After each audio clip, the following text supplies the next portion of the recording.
Welcome.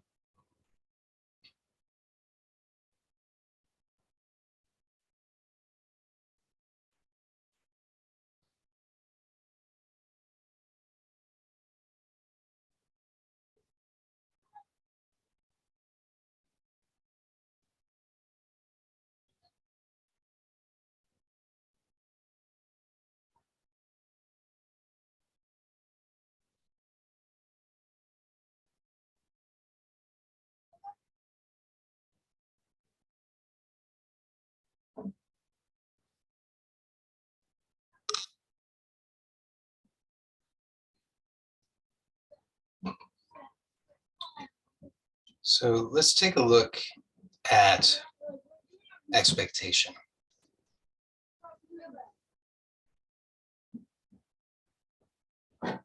Let's just see what expectation you have right now.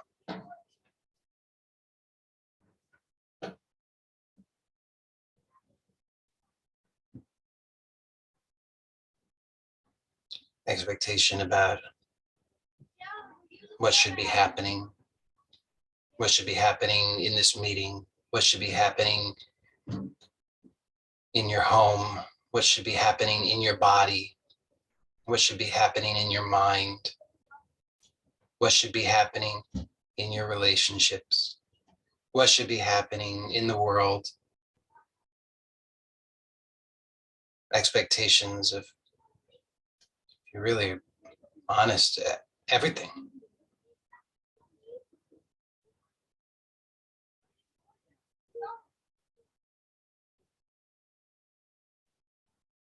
And of course, you likely feel very justified. Many of these are positions that have a lot of support. So you say, well, well, certainly there should be peace. There should be peace. This is how it should be. It should be this way.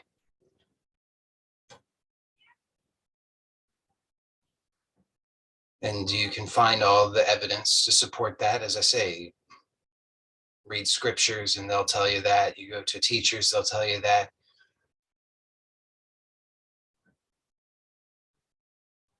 So there's so much support for many, not all, but many of the expectations that we have about how it should be, how it should not be. The right way, the good way. This is how we expect. We expect so much, so many things. And as I say, we sincerely believe that many of them are fully justified. But take a look and see now what's really behind that expectation. So of course, as I say, it's well justified, well supported, many of them not, many of them are hollow, but those that seem justified, you say, well, I expect that I should be safe. Don't you expect that? Don't you expect you should be safe? I expect I should be well. I expect my mind should be calm. I expect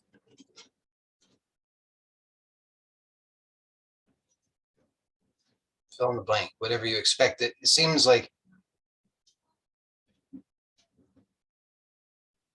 it couldn't be any other way, that it has to be that way, that we say, well, if it's not that way, then life's just not worth living, I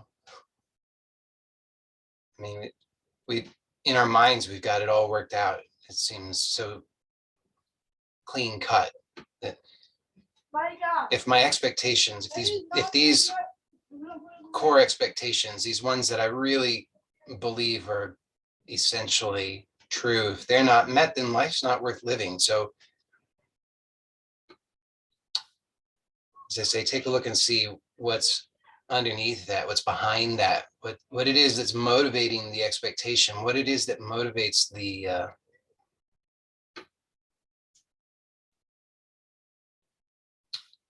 gripping the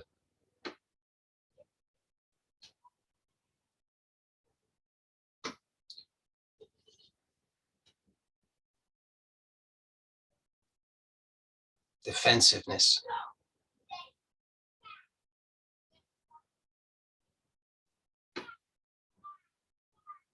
And so in order to do that, maybe it's clear right away, but maybe it's not. And so if it's not yet clear, then try this.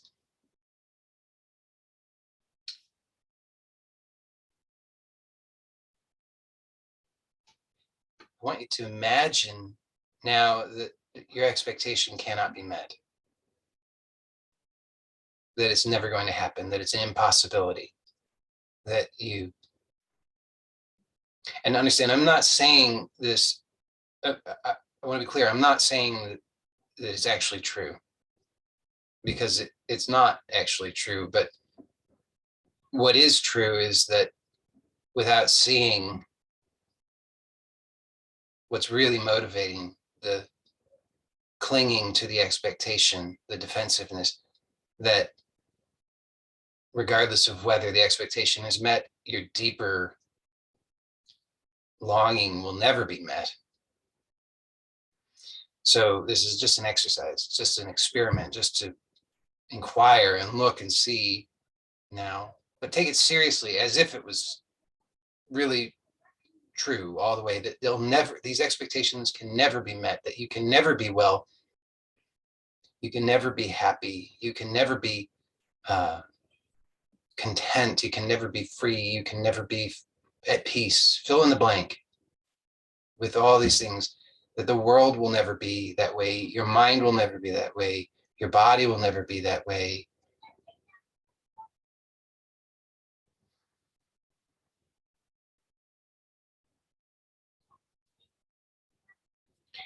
And if you're really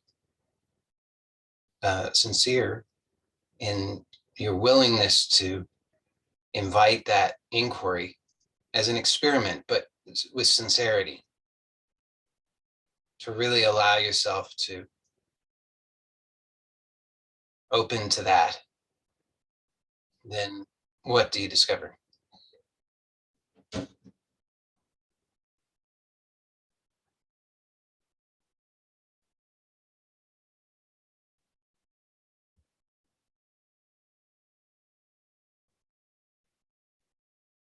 So I can tell you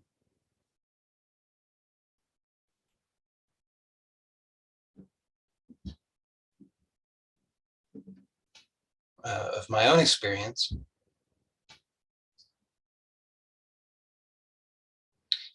that what I have discovered in that willingness to open to that possibility, to open to this possibility of just for this one moment, no longer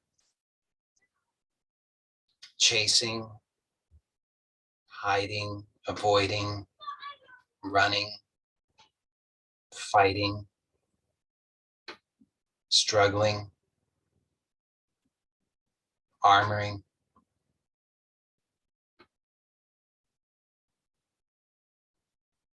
In this one moment, this one instant of really allowing, just allowing for the end of the dream, whether we consider it to be optimistic dream or a nightmare, it doesn't matter, but just for this one instant, and not to be sustained, not to be held on to, but just for this one moment to genuinely invite and open to the end of the dream, to be defenseless. What is discovered is well, we have to go maybe step by step. If I jump ahead, maybe doesn't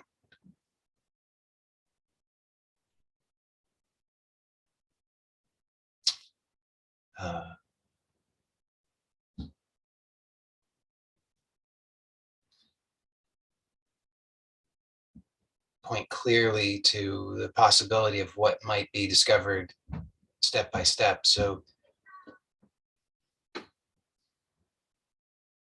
you may already just understand that there are different people, different layers. So depending on your willingness, depending on the willingness, you may already have discovered the secret. But it's also possible that you might first discover this layer or layers of resistance still. And the layers of resistance might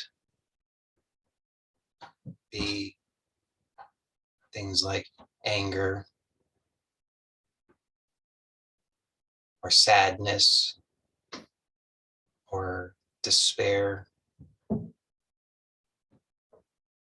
sense of loneliness or aloneness, emptiness, hollowness, loss, grief, anguish, torment.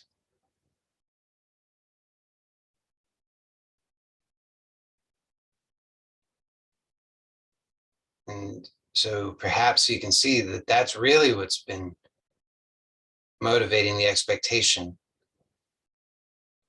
Should be this way. Why should it be that way? Because it has to, otherwise I have to face this anguish, despair, anger.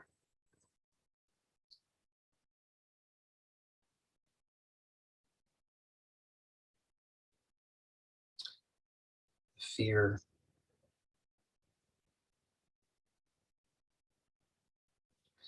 So fear takes so many different shapes. It's fundamentally one fear, but it can take so many different shapes. Fear of sickness, fear of pain, fear of loss, fear of aloneness, fear of humiliation, fear of failure.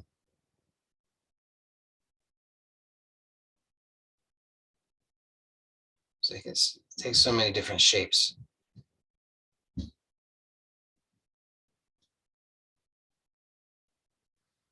But if you look to your own experience now and you notice that fear, and you have to notice it has to be there.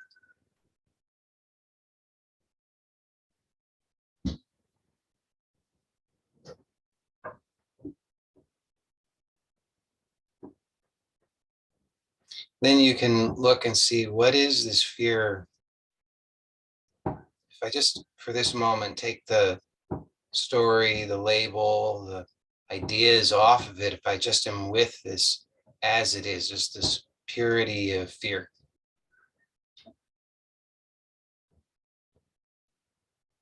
So the stories are what give shape to it. The story says, oh, this is fear of loss. And there's a whole story there.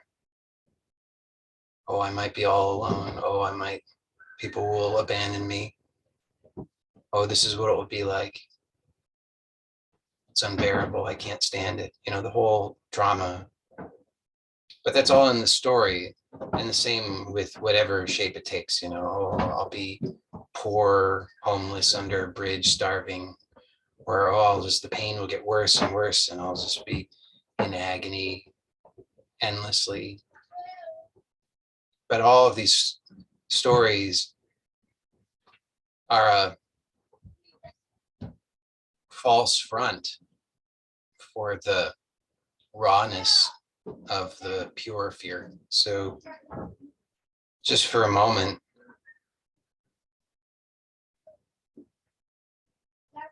just be alone and open to the pure fear as it is. Just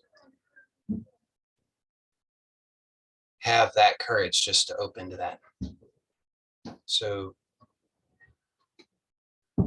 here again, we're just imagining the expectation. You just see the expectations. It should be this way. It has to be this way. They still come up.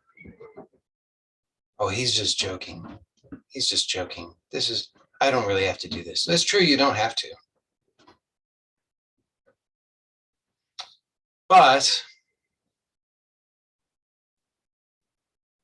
the better question is, why would you not? Because the alternative is just more of the same, variation on the same theme, which is all about going around it, circling around it, fighting with it, avoiding it, denying it, dramatizing it. And you know that all too well, because that's all that you've done your whole life. I mean, that's just what we do. That's what we were taught. That's what everybody does. It's so rare for somebody to suggest from their own experience. I mean, from actually knowing, living, breathing this direct experience, for somebody to say, just stop for one moment, just stop and find out. And you say, but I'll be destroyed. And they say, yes, find out what it is that can be destroyed. Find out once and for all if what it is that's destroyed is you. See what it is that you've been doing. Look honestly. So it's a very rare opportunity, because I mean, almost nobody knows about it. If you look around, most of what's on offer is, here's how to dress up your life. Here's how to finally succeed. Here's how to get ahead. Here's how to avoid more successfully.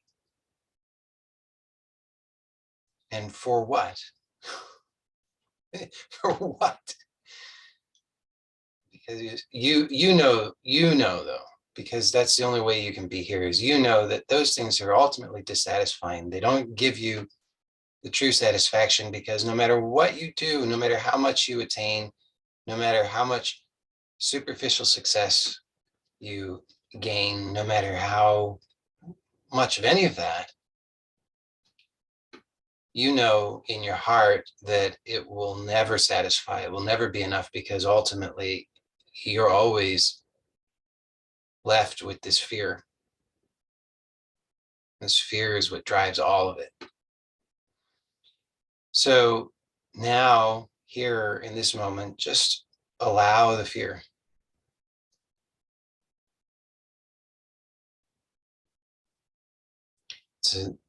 Don't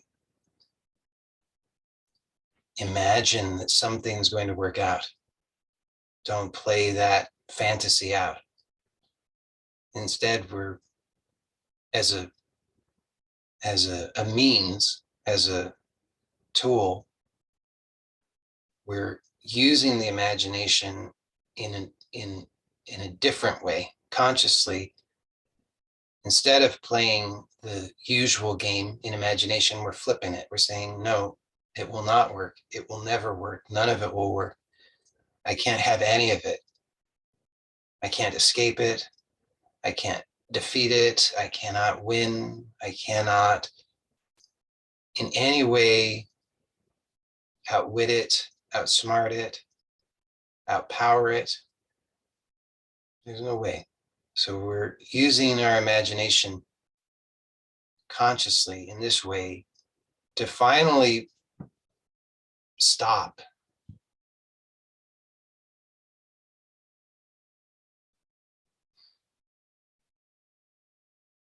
Now, just notice in this all of the habits, all of the compulsions to try and regain control. Well, who are we kidding? You never had control. You couldn't regain it. But to regain the delusion that you have control, and just see how empty all of it is. See how all of those compulsive activities of mind, the thinking, imagining, projecting, worrying, none of them, they're all empty. None of them can ever give you what you really want. So just see the emptiness of them as they surface. All of the strategies, every one of them. Because if you're really sincere in the inquiry now, if you're really willing to take this seriously, because I know what can happen is you can kind of zone out. I know. Because you just kind of say, oh, it's all right. It's okay. I'll just zone out. But there's another possibility that's much better than zoning out. It's much better than the anesthetic or the narcotic that we're accustomed to. Because the narcotic wears off. The narcotic of daydreaming, worrying, thinking, scheming.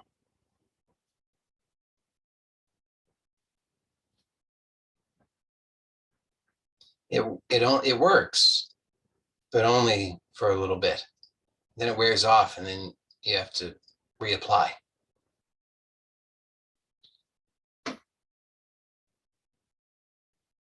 And so it becomes a vicious cycle. And you see what happens is it feeds the fear of fear. So we don't even actually come into contact with fear. We're just afraid of fear. We're so certain that it's the worst. It's the worst. Can't go there. Can't see it. Can't allow it.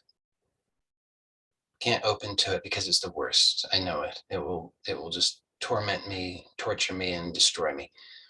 So we just use our narcotics. Oh, I'll just see, what do I have to do today? What am I doing after this meeting? What time is it? Oh, I forgot to return that phone call. Oh, I wonder what they're going to think of me. Oh, I'm not feeling so well. Maybe I should go for a walk. Maybe I need to do some exercise. I don't know. What do I do? How do I feel better? Oh, what are we doing? Where am I? Oh yeah. Oh, right. Oh yeah, here I am. Okay. What are we doing? Forgot. You see, we just go off into these things, but they're compulsive, self-administrated narcotics. And it's all because we're afraid of fear, but without knowing the fear, without actually knowing it. So here we're saying, look, finally stop, finally tell the truth that none of these things work. None of them work. Not really. They only work short term, but they don't work in giving us what we really long for. What we really long for is something that is not in time. We're not looking for something in time, because everything in time is subject to time, and time, no matter how long of a run you have, time will win. If you're in time, time will win.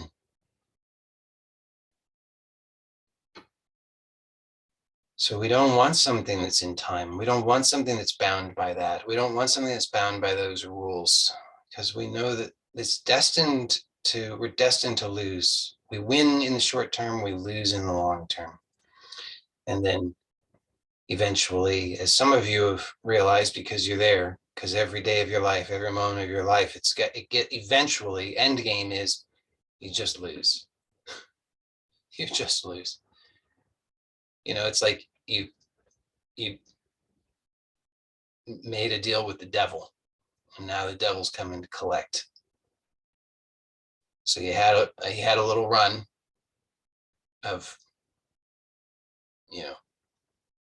what you thought you wanted, only to realize that it didn't give you what you really wanted, and now, oh no, time's squeezing me. My time is up. Now you're just losing. You lose short term, you lose medium term, you lose long term. It's all loss. But you see, in any case, the winning and losing is all in time. It's all for some fantasy character, but all of that is just more narcotics trying to anesthetize ourselves so that we don't have to come face to face with the ever-present reality of this fear. And the fear is here. So finally, we're just, as I say, using our imagination intelligently, and we're saying, stop. How do we stop?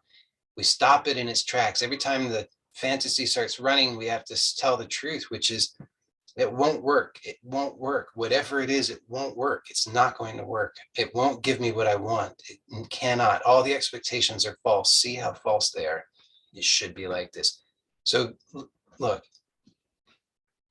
imagine all the expectations are fulfilled.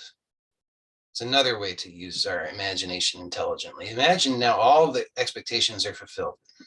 You've got all the money, you've got the good looks, you've got youth, you've got a pain-free, supple, flexible, attractive body. You have all your hair, but you never have to do anything with it because it's always perfect. And your eyesight is great, and everybody loves you and approves of you. And you have all the dream homes you want, and whatever and you do whatever. Your days are just filled with luxury and goodness of all kinds, and you're generous, and you're a great philanthropist, and you're kind to everybody and giving to everybody, and you're making the world a better place, and so forth and so on. And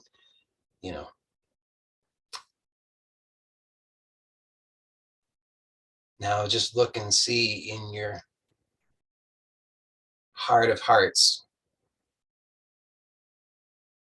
are you actually fulfilled, or are you still looking for something?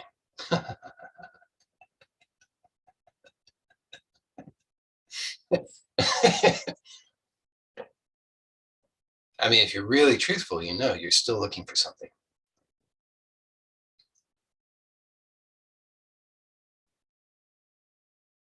And everything that you have is a burden. Just one more thing. One more thing. One more thing to cling to. One more thing to identify with.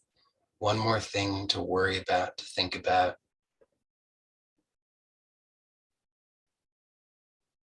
So now, again, just come face to face with this fear.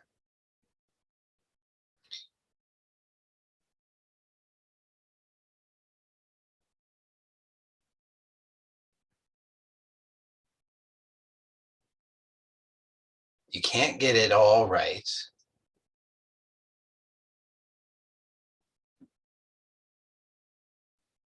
You're guaranteed that at least half the people will disagree with you, not approve of you, dislike you, chances are much more than half.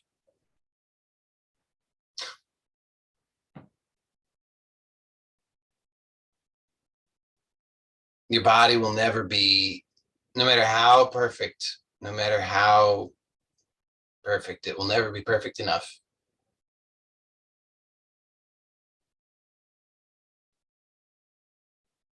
No matter how much you have, it won't be enough.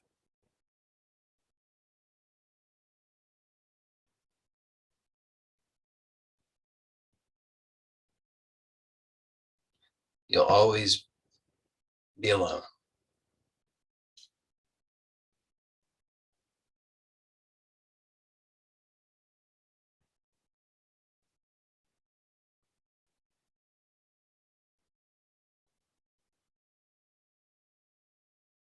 And if you think that's not true, then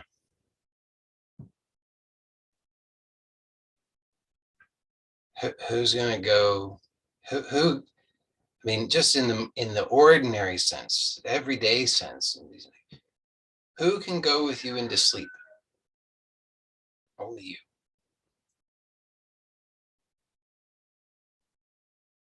No matter how much somebody loves you or how much you love them, only you can go to sleep. Only you. Nobody else can accompany you.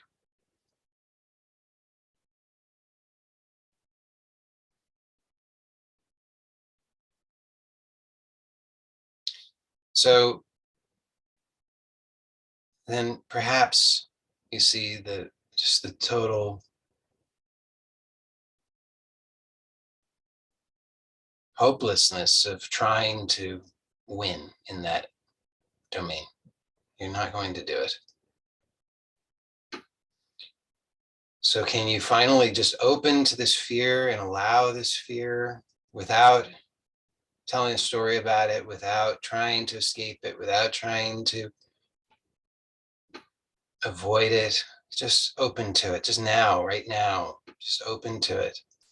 Wherever you experience it, however you experience it, whatever it is that occurs, whatever the sensations, whatever the thoughts, whatever the anything, just open to it. Just allow that.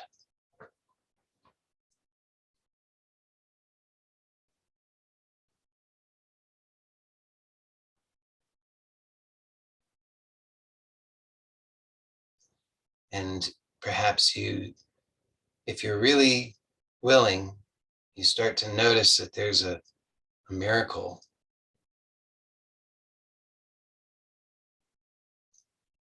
Not in the way that you thought, not in the idea, not the idea of a miracle, because the idea of a miracle is something different, right? I mean, the idea of a miracle is your expectations being fulfilled in the way that you think they should be, where everybody in the world agrees with you and approves of you and does things the way that you think they should be done and so forth. But actually here, I mean, that miracle never comes about, but because it's a false miracle. But the true miracle, the reality of the miracle is occurring now if you allow it, if you open to it. Actually, it's happening whether you allow it or not, because it's bigger than you.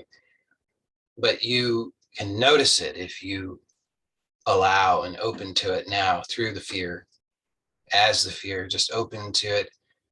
Notice whatever is happening, just don't, how do you open to it? You open to it by letting go of the defenses, letting go of the armor, letting it enter into you, pass through you, move through you, have you, do with you as it pleases.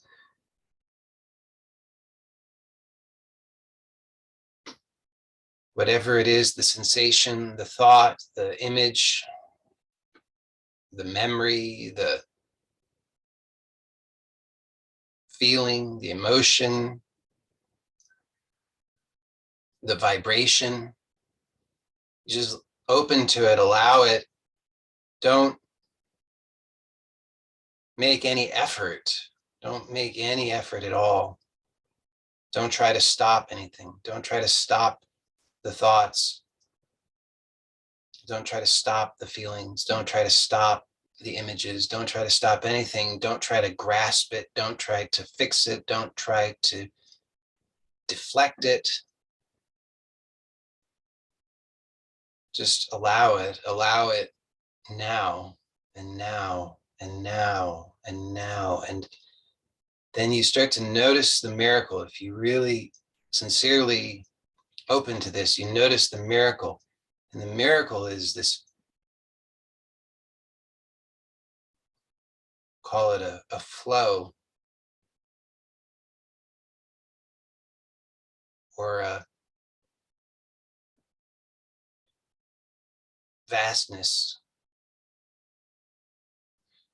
or a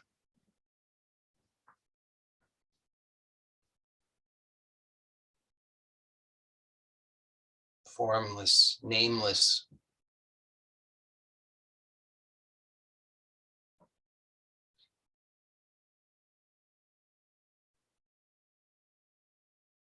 aliveness.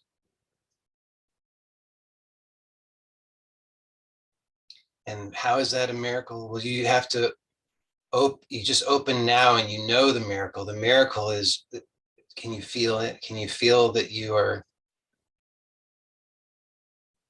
here?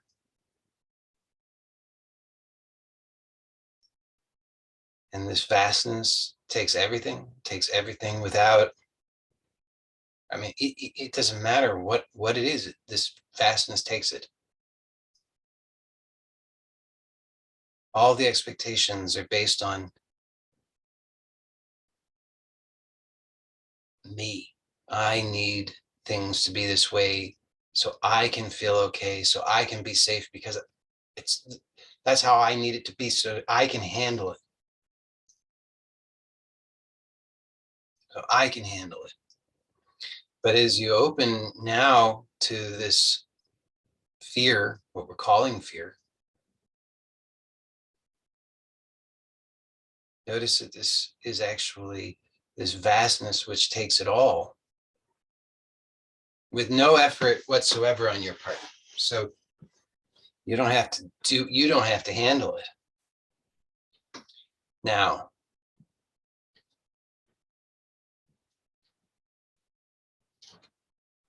it's a very, very, very, very fine line between fear and the miracle, because they're the same. They're not different. I mean, the fear is the miracle, and the miracle is the fear. They're just as depending on how you're perceiving it, what story you're telling about it. If you're telling a story about it, it's fear. If you're not telling a story about it, if you're just open, it's a miracle. So this opening, this willingness, this receiving, this flowing, this defenselessness is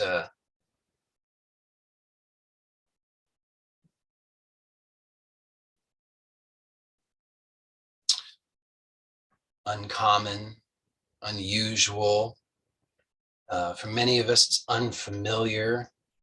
It's so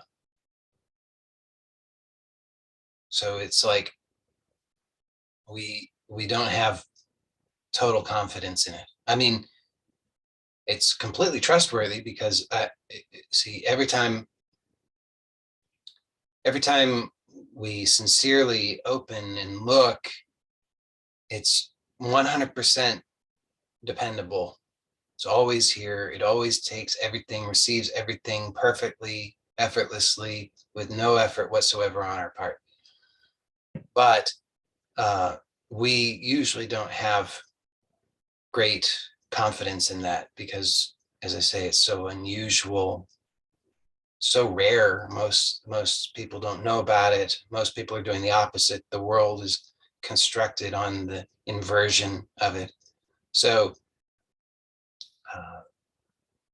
what tends to happen is these fearful thoughts, these fearful ideas, projections, perceptions begin to surface, so that we start thinking, how much longer can I handle this? I can't live my life like this. I have to do things. And in order to do things in a practical sense, I've got to be closed off. I've got to be me.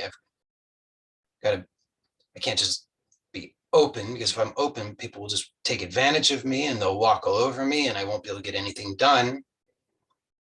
And how will I fill in the blank? How will I do my job? How will I be a parent? How will I clean the house? How will I pay the bills? How will I do anything? It'll be a disaster. So I guess I have to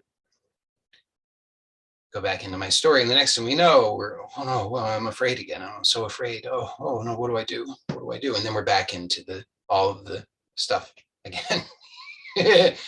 All the familiar self-administered narcotics.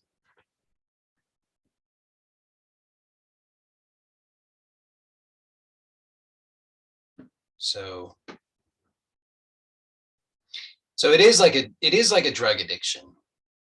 In fact, I would say it likely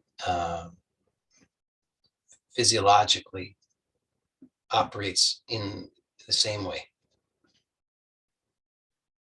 So there's this tendency to relapse. It's very strong. Of course, in this moment.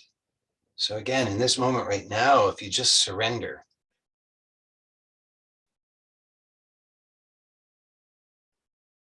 it's like your whole life you've been struggling upstream. And for one moment, because you thought it's a serious matter. I have to. Downstream, that way, the way the current is going, there's an enormous monster down there. His jaws are wide open. He's just waiting. And anybody who doesn't fight and struggle against the current is going to be sucked right into him. He's going to gobble me up if I don't fight and struggle. And everybody's paddling upstream, talking, how you doing? Oh, it's a tough row, but I'm not dead yet. I'm still rowing, still paddling. But there are some people who are not doing that. Rare, but there are some. And they point out what I'm pointing out today, which is that's inevitable.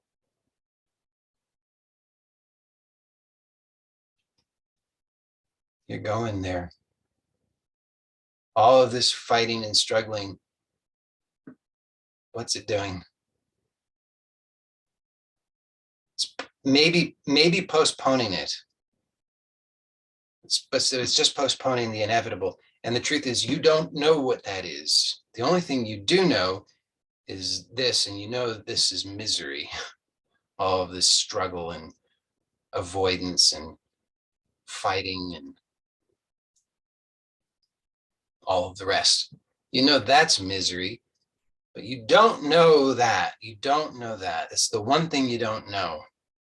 And there are those who are calling, they're saying, hey, it's not what you think. Turn around. Stop fighting for just a moment. Let yourself be turned around. And sure enough, you get turned around, and you experience that now if you allow it. You just let yourself be turned around, and you're now face to face with this, what you think is a monster, this monster of fear, the monster of aloneness, despair, whatever labels you give to it, whatever concepts and ideas are applied to it. Here you are face to face with it. And still you notice, oh, you're looking everywhere. I can't look right at it. It's too much. But Again, the voice is calling, just relax. Just look ahead. See what's there. And when you do, and I'm inviting you to right now, you just look gently ahead. How do you look ahead? You just rest. You naturally orient in this way. If you make no effort, you become, here you are in this stream of life, this flow of life. And if you stop making the effort, it has to happen that you become oriented with that. If you stop making the effort, then you become only that.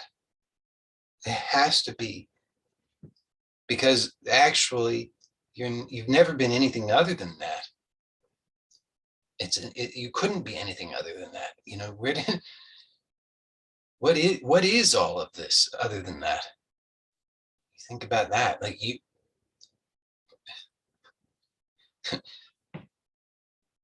sorry to break it to you, but you are only that. You don't have any independent existence.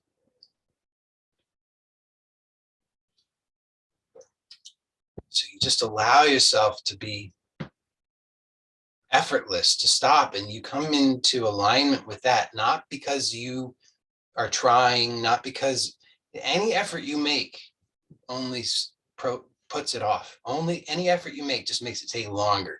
But if you stop now, instantly, in this moment of surrender now, right now, here you are. You find yourself in perfect alignment, oriented with the flow, with the stream of life, of reality, the larger truth. And if you stop making effort to avoid looking, you just at rest or oriented ahead, and whatever is here, you just let it enter you. You are flowing together. Whatever is here, whatever is in front, whatever it is, it's coming. Let it come, and you go to it, but not through any effort. You're just naturally flowing to it. It's coming to you, you're coming to it. And just be aware, and notice the compulsion to avoid again. Oh, it's so uncomfortable, it's so scary.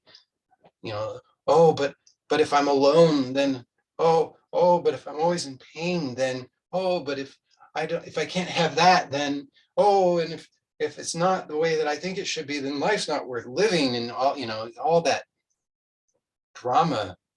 Drop it.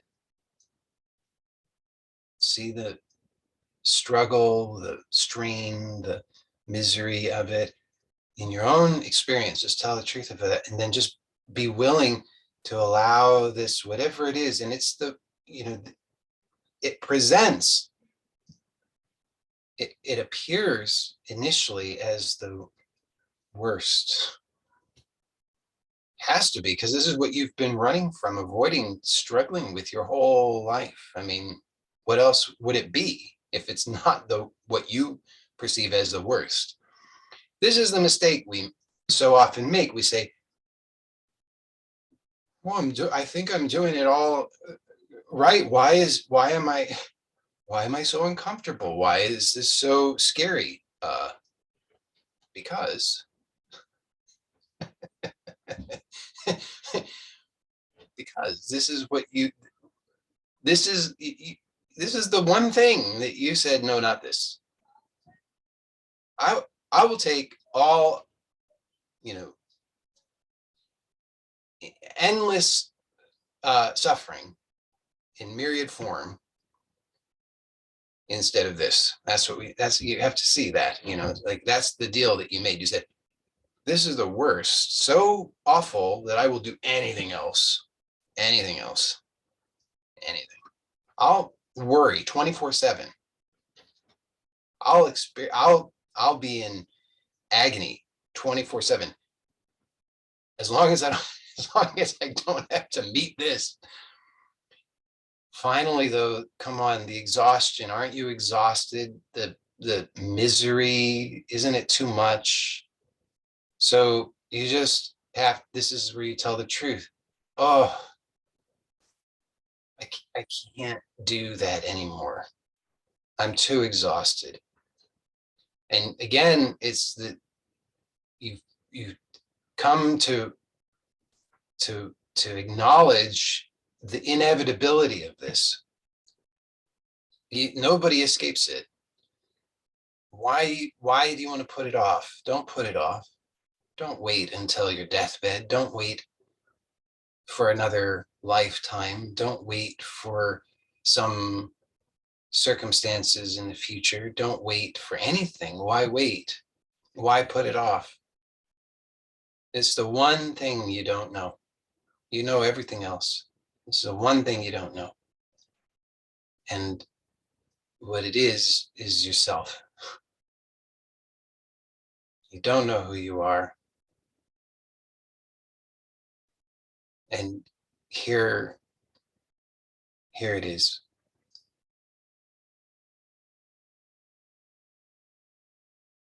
And it takes everything. Just give it everything. Notice if there's a tendency of the mind to say, have I got it yet? Am I there now? Or this is wonderful. How do I hold on to it? And surrender all of that, all of that. See, that's now it's a new game. Before it was, how do I protect? How do I get for me? How do I do this? Now it's just surrender. Give this to, give this one also, this one too, also this one, this, give it all, give it, give this one too, and this, and perhaps you start to notice the ecstasy of that, totally other than how you thought it would be.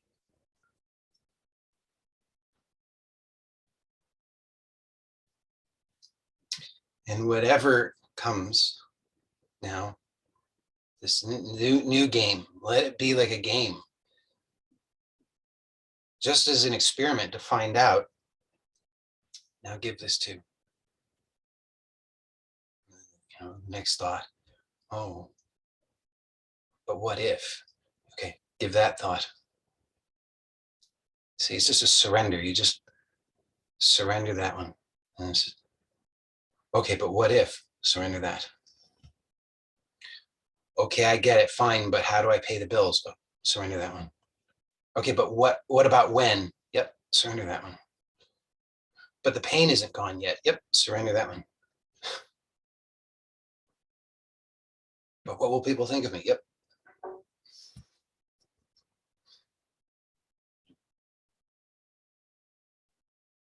But I'm not sure if I've got it yet. Yep, that too. But is this really what was meant by? Yep, that one too.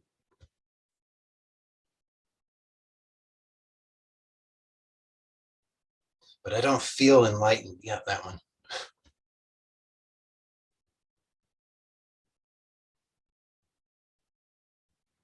And so how do you know that you're not just lying to yourself?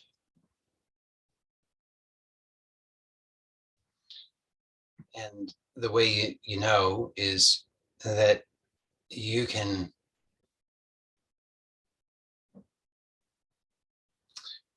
you can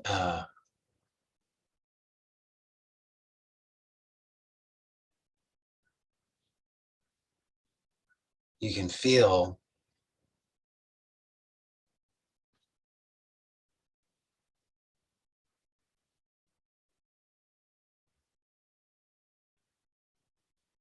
the surrender moment to moment. So there's nothing that's held on to.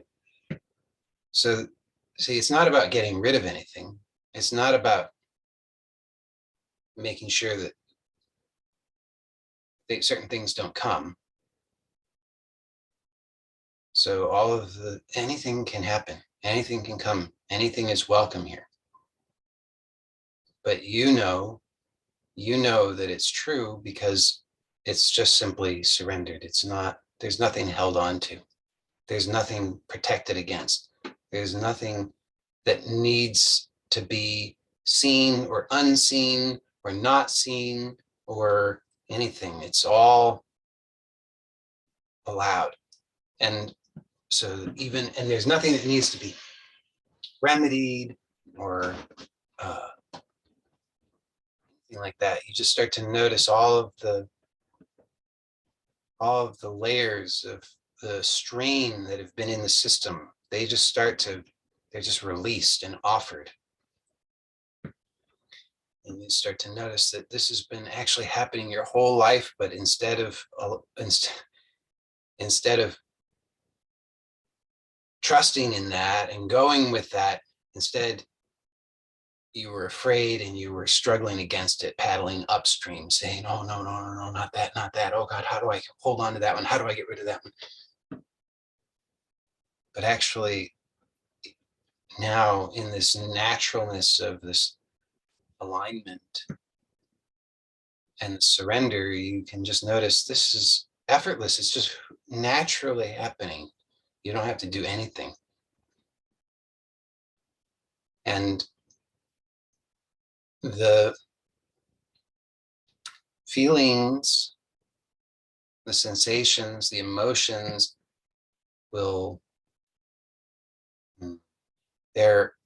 those come and go. Those are changing. So you can't say that there's a particular feeling or a particular emotion that is indicative that this is that you're doing this correctly, so to speak. But there is a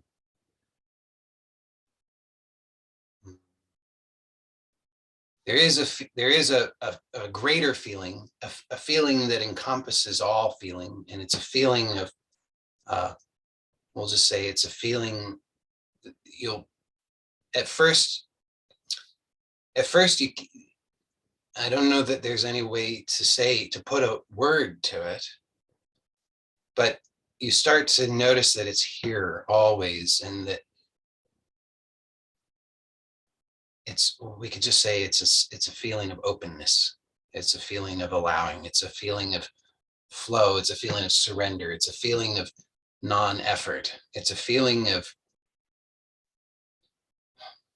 pure energy that doesn't have a particular shape.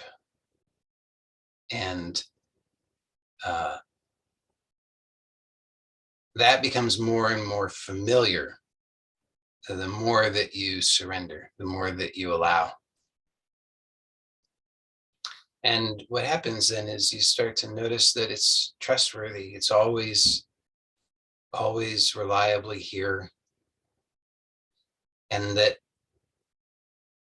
actually it's the only thing that you could say is true of you. Because everything else is coming and going in this, all the ideas of yourself, all the experiences of yourself. But this, in which all of that is coming and going, and the awareness of that surrender is 100% reliable.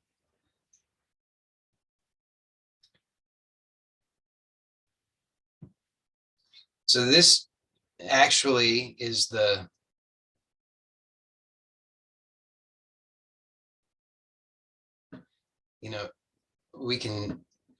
we can say so many other things, but really this is it. And I noticed that it's been an hour, and So we will forego today the, well, actually, we'll just take a moment because it doesn't take long, actually. So it's useful, actually, just to explore this inquiry into peace, so that we don't make the mistake of thinking it needs to take a long time. We'll do it together now, and it'll just take a moment. So to see how what we've been exploring is the inquiry into peace, because it is the inquiry into ourselves, to discover how we have called peace, or rather we've called war peace, we've called the struggle peace. We just thought that there was one side of the war that was the side of peace, and we identified as that. But here in this inquiry, we discover directly for ourselves that the actual reality of peace is not a war at all. It's to end the war, and that ending of the war is now. So we can end that war now, and we can see how this whole world is only known to us through our own perception, and that perception is entirely something that at least up to now, or by out of habit, it's just something that it's like there's a kind of a stale, dead thing that we drag out over and over and over, and we say these are the expectations, by the way, and we say this is how it should be. But through this direct inquiry, we discover that that is how we maintain the war, through these expectations of how it should be. And suddenly I'm the one who knows how it should be, and there's the other who is opposed to how it should be, and now the war is going. Only in my own mind, well, and in the world around us. But that's the war. And in order to discover true peace, all we need to do is discover that true peace now, which we have discovered today. And then to have the courage to continue that inquiry, to allow that inquiry to be a living inquiry. It takes courage. It takes tremendous courage, because we often are so tightly identified with being good, right, with our side being the right one at all levels, and mostly that's hidden from us, by us, through our habits of avoidance and all the rest of it, defensiveness. But to have the courage to continue to allow this inquiry to be alive means that we are surrendering all of that. So we surrender. The surrender is done through awareness, as awareness, by awareness. So it's not a passive activity. But it's also not active in the normal sense, in a sense of being some separate person doing it. Rather, it's a fully engaged, fully alive, vibrant, present, conscious surrender now. And in this, we see all of the ugliness that we've tried to pretend wasn't there and defend through our expectations and all of our justifications that I'm on the right side, and therefore it's okay secretly, or not so secretly, for me to hate. If only those others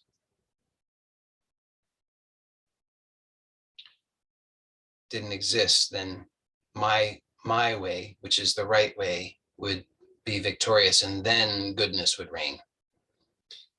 But to see that we have that violence and hatred within ourselves, and then to be willing to just surrender that without taking it personally, without blaming and shaming ourselves, all the rest of it, but rather to see here, to really notice how radical this surrender is. It's everything is surrendered. The tendency to self-shame, blame. See, this is like, this true surrender is true forgiveness, true love, because it's just to see it and to release it. That's all. That, yes, I've maintained the war. Yes, I've maintained the violence. Yes, I've been arrogant, prideful, ignorant, cruel, hateful, and all the rest of it. But then now in this moment, it's seen, it's surrendered, and the supreme reality of true peace is revealed. So my invitation is to keep that inquiry alive, to keep the surrender alive, so that it is a ongoing, ever-present inquiry in your life at every moment, that every opportunity is an opportunity. Nothing is excluded. And then see what happens. And I sincerely believe that, I'm not even believe, I know actually, that when we, and are, as we collectively participate in this living inquiry, that it cannot be otherwise, other than that everything is transformed, and at all levels, and that the reality of this peace, true peace, not peace opposed to something else, but true peace, has to be expressed at all levels. So as always, thank you for joining me. And for those who are here live, we'll stay on for the Q&A.